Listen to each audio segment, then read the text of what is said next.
Saya yang bersaing di Jakarta, saya boga ijazah S2 swasta di Bandung. Wadah.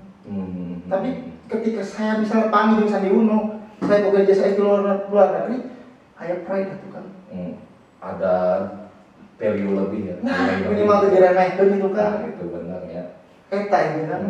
Dalam saya jadi pengusaha yang ijazah ekonomi mesti bisa. 3, 2, 1, back to podcast Pojok Rangga. Kembali lagi di sesi Tanya Sahabat. Kebetulan ini saya dapat sahabat baru ya. Pengalamannya sangat banyak. Dari mulai zaman SD dia sudah belajar bahasa Inggris. Kalau saya mengenal bahasa Inggris pas SMP, dia sudah belajar bahasa Inggris dari SD. Terus juga kuliah sekarang, kemarin katanya keterima beasiswa S3. Luar biasa ya. Bang Ucup, sehat. Kabar Bang Remet. Makin ganteng aja ya. Saya nih. Apa karena banyak perempuan yang sedang didekati jadi? Oh tidak. Oh, tidak. Jadi hari ini sibuk apa? Ya, yang pertama ya menyibukkan diri hal-hal yang positif lah corona. 1 tahun corona ya, daripada kita punya target apa ya lebih baik target nggak gila aja udah alhamdulillah gitu. Alhamdulillah ya. Untung nggak bunuh diri. Nah itulah. Hari ini katanya kemarin dapat beasiswa. Oh ya, 2 bulan lalu lah, sekitar 2 bulan lalu saya dapat LOA dari Asia University di Taiwan tempatnya. Itu gimana prosesnya kan sampai bisa dapat beasiswa S3? Ya, saya prepare dari pertama lulus S2 tuh 2019 Agustus, prepare buat tupalnya, buat studi plan-nya, buat autobiografinya dan lain-lain itu hampir 1 tahun. 1 tahun ya? Ya lumayan lah. Budget itu habis berapa itu? Ya sekitar lah kan. Sekitar ya. Sumbernya dari mana? Dari kan kalau saya kan dari gaji ya. Iya, saya juga dari gaji. Gak mungkin juga kalau misalnya hampir habis 40 juta. Ya dari gaji kan, dari gaji juga kerja. Serabutan gitu lah. Serabutan ya. Apa aja dikerjakan kan yang penting halal. Profesional ya. Profesional. Jadi ahli dari segala ahli. Wah tidak menguasai semua ahli kan. Oh gitu. Jadi apa bisnis? Ya seperti itulah bisa dibilang itulah. Ini kita kan ya mahasiswa nih ya. Sekarang ini kan banyak mahasiswa yang hari ini ya katakanlah kuliah cuma kuliah gitu. Kuliah cuma kuliahnya. Main cuma main ya kuliah. Kuliah cuma kuliah, main cuma main. Ketika lulus sok gitu dengan apa yang dibutuhkan oleh dunia kerja gitu kan. Karena kan ketika kita lulus dari semester 1, ketika kuliah kita semester 1 sampai semester 8 kadang kita berpikir tentang hal besar itu. Bagaimana memajukan negara, bagaimana memajukan suatu kota ataupun minimal suatu kelurahan.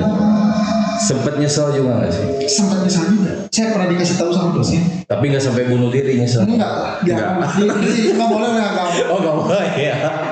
Nah itu kan kalau dilihat ya Akang itu persiapan untuk belajar bahasa Inggris itu 1 tahun persiapan itu ya beasiswa. Itu pas Akang tahu bahwa Akang itu menyesal gitu. Terus Akang apakah misalnya putus asa terus ya gagal move on atau apa ada hal baru, ada pencerahan lah gitu ketika putus asa? Saya lulus S2 tuh ketika usia 25 tahun merasa sebagai ini ya kalau cek bahasa nama ya aing orang kena Inggris lulus. Tapi ketika saya masuk ke suatu lembaga bimbel bahasa Inggris, oh ternyata banyak anak-anak yang lebih muda dari saya yang lebih ini yang jauh lebih hebat dari saya. Saya berpikir ada teknologi itu sangat berpengaruh terhadap lingkungan daya pikir seorang. Makin kuat teknologi, makin pengaruh juga ke anak itu. Misalkan dulu bahasa Inggrisnya kita mah dimulai kelas 3 SD, barijeng balelo lah saya jaminan 2 jam itu 2 jam oke barijeng diajar grammar we hayo gitu kan. Speak up nanti gitu. Ya kita mah kan apa logat-logatnya itu masih ke Iya. bawah belajar bahasa Sundanis Inggris ya. aksen ya lah Nah, dari gitu barat ya. kan. Nah ini kan banyak sekarang ini kan mahasiswa itu kadang nggak berpikir ke sana ya Kang ya. Termasuk saya dulu ya. Ya, Saya itu sama sama. nggak berpikir ke sana. Nah menurut Akang nih bagusnya itu untuk mahasiswa mempersiapkan itu dari kapan ini untuk misalnya beasiswa lah dapat beasiswa. Sebenarnya tujuannya apa dulu? Kalau pengen beasiswa ke luar negeri ya bisa dimulai dari sejak SMA sih kan LPDP itu buat S2 sama S3. S1 kan kebanyakan pengennya negeri lah kalau nggak ITB, UGM, UI gitu kan. Kebanyakan lah orang tua di kita tuh nggak akan lepas S1-nya di luar gitu. Yang pertama beasiswanya sedikit, yang kedua mungkin orang tua nggak mau anaknya ke luar negeri dalam usia yang masih muda. Masih muda ya. Kebanyakan khawatir juga. Khawatir kadang, juga. ya. Nah kadang kan informasi beasiswa ini kan banyak orang yang nggak tahu ya, termasuk saya kuliah itu nggak tahu ada beasiswa di mana itu.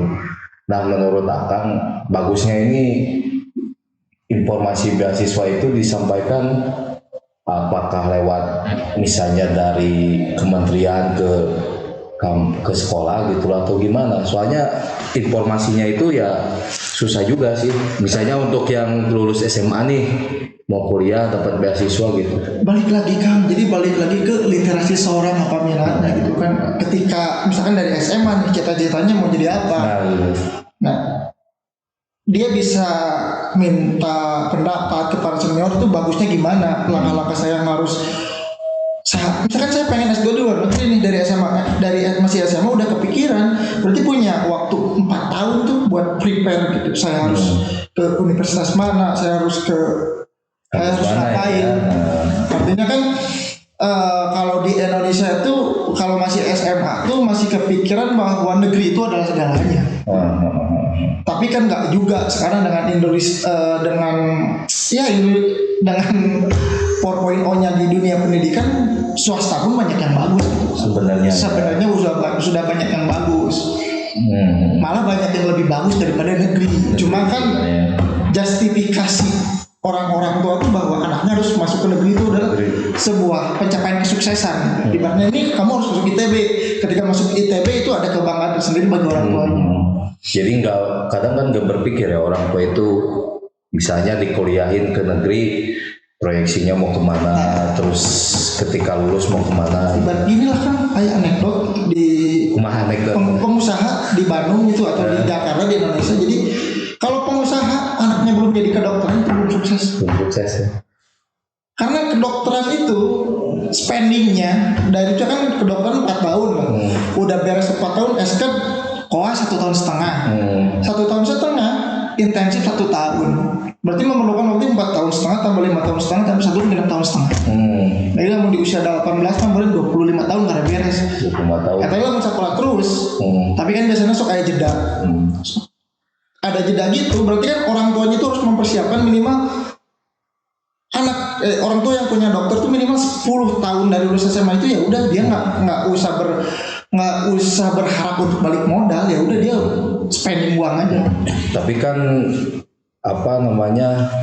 terkait tadi ya masalah dokter, tapi kan biayanya juga lumayan juga kan, gitu kan. Kuliah ke kedokteran lumayan lah. Kalau saya dulu kan kuliah cuma 1-2 juta. Juga kan kedokteran akhirnya dalam universitas X aja di Indonesia gitu yang sudah Sumantri 400 juta itu harus cash keras.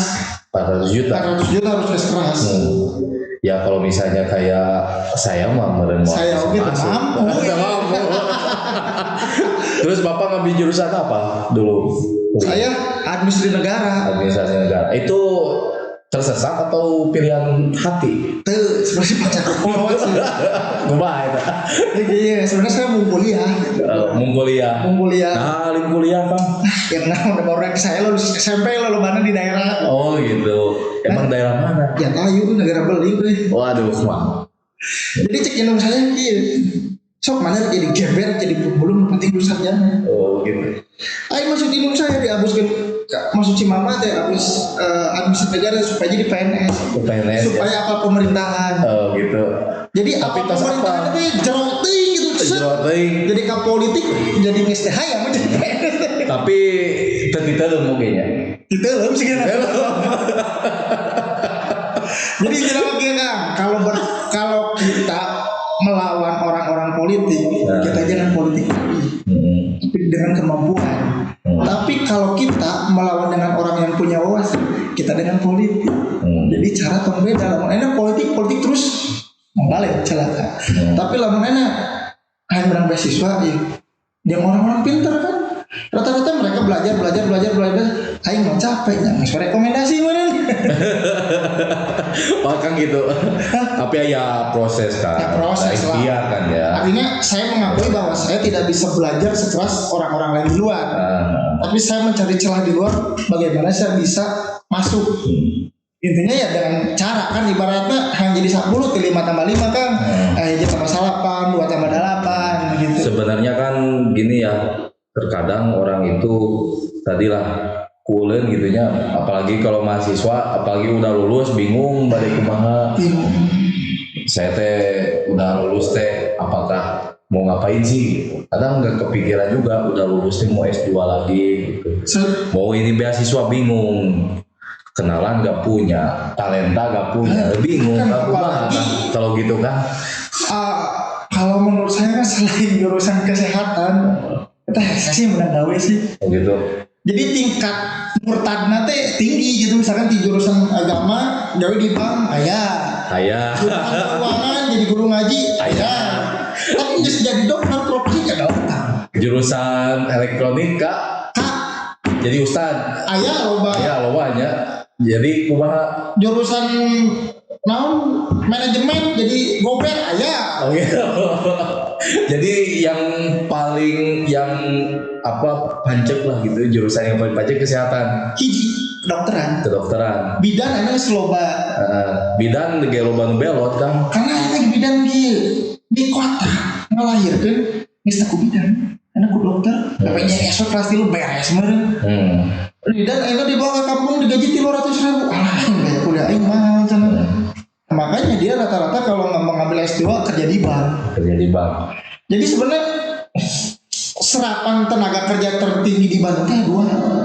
Mun teu retailnya bank. So, ningali lulusan Baturan sigi loba gawe di mana? Di bank. Aing di retail mah jurusan naon tah? Kabeh jurusan we itu. Semua jurusan ada kayak manajemen, naon. Model saya manajemen, sebenarnya jurusan nu terpuguh ya teh. Lamun manajemen keuangan. Sayangnya kudu jeung akuntan. Lamun manajemen supply chain, sayangnya jeung teknik industri. Lamun manajemen SDM, sayangnya jeung psikolog. Jadi manajemen mah ilmu tengah-tengah tapi itu boga keahlian. Oh, keahlian. Jadi yang salah itu sistemnya atau pelaksananya? Yang harus diperbaiki itu atau yang salahnya di mana sih? Cek saya mah balik lagi di awal, harus revolusi mental teh benar-benar gitu. Kalau dicanangkeun ku Nadiem teh. Kumaha cenah? Sebenarnya bingung gitu lah ngabahas Nadiem akhirnya kumaha Nadiem teh kumaha? Kang Nadiem teh kumaha? Nadiem kan S2. Beberapa tahun dia Menteri Pendidikan selalu di profesor dan selalu dari Unpad dari Ormas terkenal. Jadi ketika Nadiem banyak hal-hal yang sifatnya mendobrak pendidikan kita selama ini. Misalkan jadi A, jadi B, lebih dimodifikasi, lebih di humanis gitu. Iya. Ya tahu lagi memang dunia pendidikan nggak ribut dia sih. Ya, jadi kan kayaknya saya pernah baca itu kan bahwa yang untuk yang mahasiswa itu minimal harus PKL di pabrik dan mempelajari startup itu. Nah, itu kumaha tuh kan? Tilu gitu. Nah kan nggak semua misalnya bisa kerja di sana menurut kan? Kan tilu bilang nanti bisa magang startup. Bisa ngajar di pesantren, bisa tukeran ke kampus lain. Tapi yang menjadi bahasan saya adalah ketika kita tuker kampus. Kalau kampusnya setara Maranatha ke Unpad, benar lah kayak Sarua, fasilitas Sarua. Tapi yang saya takutkan itu adalah misalkan bayar di mana atau di Unpar mahal dapat universitas yang jauh di bawah. Misalnya dari ranking itu di bawah. Misalkan dari Unpar ranking misalkan ranking 24 lah di Indonesia, dapat ke ranking K3000. Kan mungkin cek si mahasiswa tuh saya udah bayar Unpar tapi kan fasilitas ini di bawah ini ya, mungkin itu yang harus dibenahi oleh Pak Nadiem. Tapi bisa nggak itu ketika misalnya tadi program pertukaran itu ya, bisa nggak misalnya ketika yang kampus rating 3 ketika masuk di rating 100 dia bisa berinovasi nggak sih? Balik lagi ke orangnya. Balik lagi ke orangnya, apakah dia bisa misalkan dari yang bawah ke atas, apakah dia bisa saja minder atau bisa saja saya udah merasakan nih cara-cara di kampus yang bagus tuh gini, cara mengajarnya sistem belajarnya begini, mungkin saya akan terapkan di kampus saya. Mungkin seperti itu. Kenapa orang-orang pengen kuliah ke luar negeri? Sebenarnya ingin membeli sistem. Dia pengen tahu sistem di sana tuh, sistem belajar di sana tuh kayak gimana. Ya, tapi kan kadang-kadang yang belajar sistem ke sana balas pulang lagi kan. Ya gini kan Itu wajar juga sih, kenapa kita sebagai manusia nggak munafik kan? Munafik ya. Kita munafik kan. Misalkan saya kuliah di Inggris, lulus digaji 60 juta, 70 juta. Realistis. Kita pulang ke Indonesia jadi pengangguran. Beban kan. Jadi ketika kita lulusan di luar negeri, dalam satu sisi kita bangga. Tapi dalam satu sisi lain, apakah saya bisa beban masyarakat terhadap saya itu tinggi? Apakah mampu saya memenuhi ekspektasi mereka? Berarti apresiasi pemerintah ngaruh juga ya sebenarnya. Iya. Untuk kualitas pengembangan pendidikan gitu ya. Minimal apresiasi yang udah di luar negeri kuliah diapresiasi oleh pemerintah gitu. Ya minimal disimpan di LIPI gitu kan. Minimal penelitian. Tapi di LIPI tos pinun kan. Ya ngajin di lembaga naon tukang lah. Berarti masih banyak sebenarnya tugas Menteri Pendidikan tuh ya. Bukan hanya soal LIPI sebenarnya. Banyak. Banyaknya sekarang kan 20% dari APBD berarti sebenarnya dalam 2400 berarti sekitar 480 triliun. Sasaran utama namanya kuota data. Nah, tadi kan te semua dapat lah. Kamu di pelosok desa ada boro-boro orang tua kita nyepang HP ini. Ya ini kan ini kan ketika sebenarnya belajar online deh. Saya bakal di Indonesia bakal online. Tapi karena corona jadi secepat ini gitu. Prediksi saya 5 tahun 7 tahun bakal lagi ya gitu. Artinya tapi nggak meleset tuh prediksinya. Terlalu cepat. Jadi lamun sistem online dia belajar revolusi merdeka ini dengan belajar online. Misalkan kan dulu kita semester ada 8 mata kuliah kan. 8 mata kuliahnya kudu aya ke kampus KB gitu kan. Ya. Tapi zaman mungkin 2 atau 3 tahun lagi dengan revolusi belajar itu, misalkan yang 8 mata kuliah kita semester 4 kuliah ke kampus, 4 kuliah online. Itu menurut pandangan saya kalau seperti itu akan ibaratnya kampus itu bakal tutup. Nah, menurut Akang ini mah, apakah dengan kebijakan kuota itu ada pemborosan APBD pemerintah? Jelas. Tapi di satu sisi karena ini darurat, ya ibaratnya APBD gitu kan. Tapi nggak semua dapat ini juga kan, seluler. Ya akses pendidikan dan jaringan Indonesia itu belum merata. Jadi ya ayeuna anu diskapulakeun kan di Bandung sekolah di Taruna Bakti jeung di Papua sinyal oge urang kudu ka gunung kan ibaratnya ya, itu juga tidak merata. Jadi harusnya gimana Kang? Apakah misalnya per zona ketika yang tidak punya akses internet nih misalnya gak usah daring gitu atau misalnya gimana? Saya rada berat berpendapat ini. Oh iya. Kumaha ya cek Akang ieu mah. Apakah harus bisa semua diratakan kuota gitu?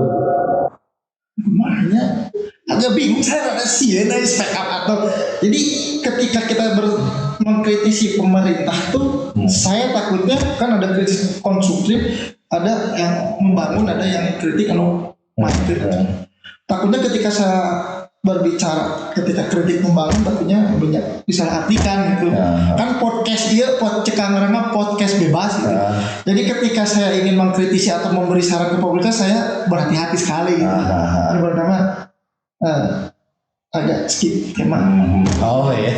Kenapa? Yang menarik sebenarnya kan ya ini fenomena ya sebenarnya. Saya juga ngobrol dengan beberapa guru teman saya yang di pelosok gitu.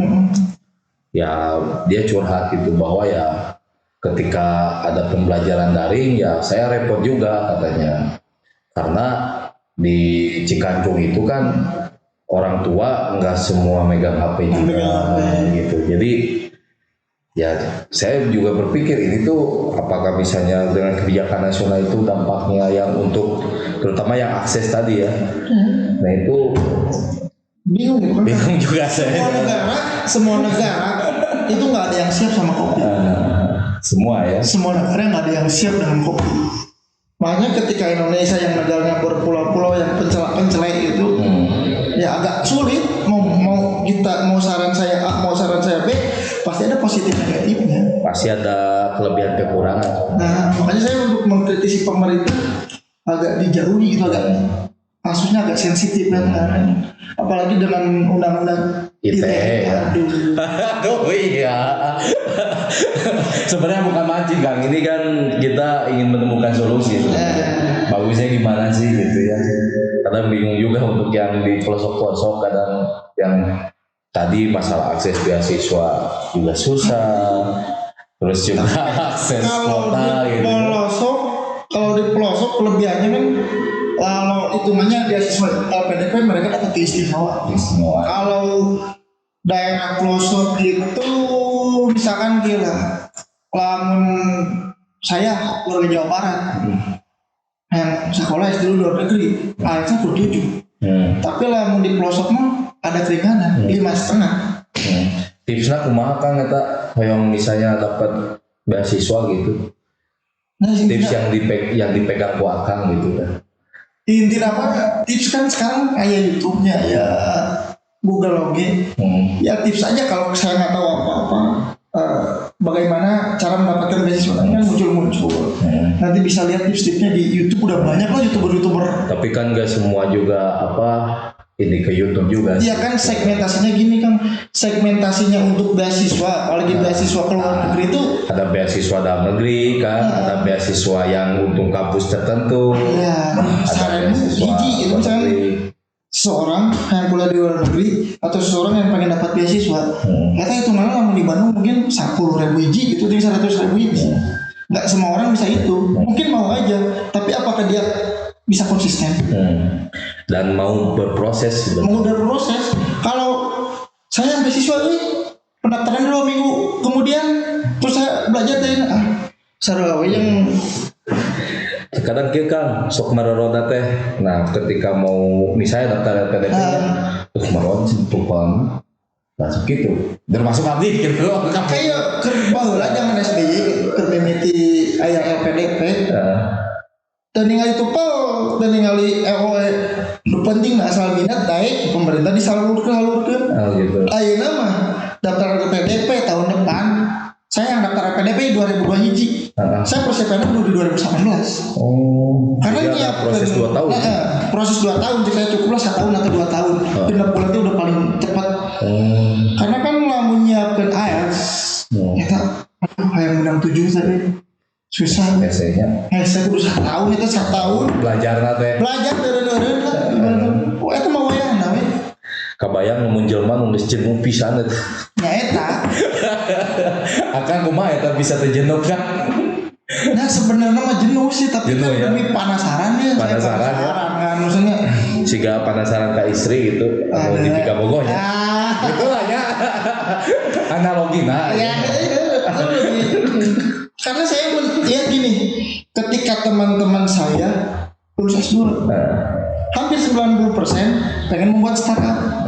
Saya makan orang udah beda ketika orang-orang teman-teman saya mau membuat startup. Saya tuh nggak jadi startup. Oh saya kudu kuliah dulu. Saya yang beda. Wih, dari berapa mahasiswa itu kan? Tina sama motoran sekelas saya yang kuliah di luar negeri saya unggul meren. Wah, mantap. Kenapa bisa terdorong yang ke luar negeri? Saya sebenarnya yang beda kan. Yang beda. Yang beda kan. Jadi saya yang kuliah di luar negeri teh ini lagi. Ketika gaung untuk ukuran Bandung, saya S2 di swasta boleh bisa bersaing. Tapi suatu saat saya yang bersaing di Jakarta, saya boga ijazah S2 swasta di Bandung. Waduh. Tapi ketika saya misalnya panggil jeung Sandi Uno, saya boga ijazah S2 luar negeri, aya pride itu kan. Ada periode lebih ya. Nah, ini mah diremehkeun gitu kan. Nah, itu benar ya. Eta intinya. Dan namun saya jadi pengusaha yang jadi Sandiaga Uno nggak bisa, lain tuh bisa, maksudnya jaringan lagi nggak beda, itu ngebangun di Amerikanya, orang di Bandung gitu. nggak ya ya we nya dagang we, putus asa dagang we. Putus asa tapi saya ningali di kota Bandung tingkat pendidikannya gimana? Namun bisa dibilang itu baru Bandung ya, belum daerah yang lain, Jawa Barat. Karena orang-orang di Bandung tuh pun termasuk di Bandung masih siap, sehingga saya Bandung kota, tapi Bandung kota lain komplek gitu. Oh, komplek. Jadi bukan anak komplek ya? Lain lah. Jadi cara mindset berpikirnya tuh gini. Sekolah, SD, SMP, SMA, nggak SMA lulus, nggak di pabrik, nggak di mana bisa ngirit motor, tak sukses. Zaman ya. Sama. Jadi Terpikir 5 tahun harus persaingan kerja kumaha, 10 tahun persaingan kerja kumaha. Kepenting mah bisa lain bisa ngirit motor, kulinya AWW beres. AWW bisa makan, bisa. Sebenarnya saya rasa kan lamun orang-orang berpikiran sih gak gitu. Jadi kan kemungkinan kecil sukses. Nah, jadi yang saya suksesnya lebih gede gitu. Sukses nyaman lah ya. Lah, gitu lah. Beda sukses yang nyaman dengan meraih sukses dengan tidak nyaman kan ya. Ya, ini gitu Lebih lah. nyaman ya. Jadi rumus akan rumus yang dipegang sampai hari ini bisa mau kuliah sampai mau mendapatkan beasiswa bertahun-tahun sampai 2 tahun itunya.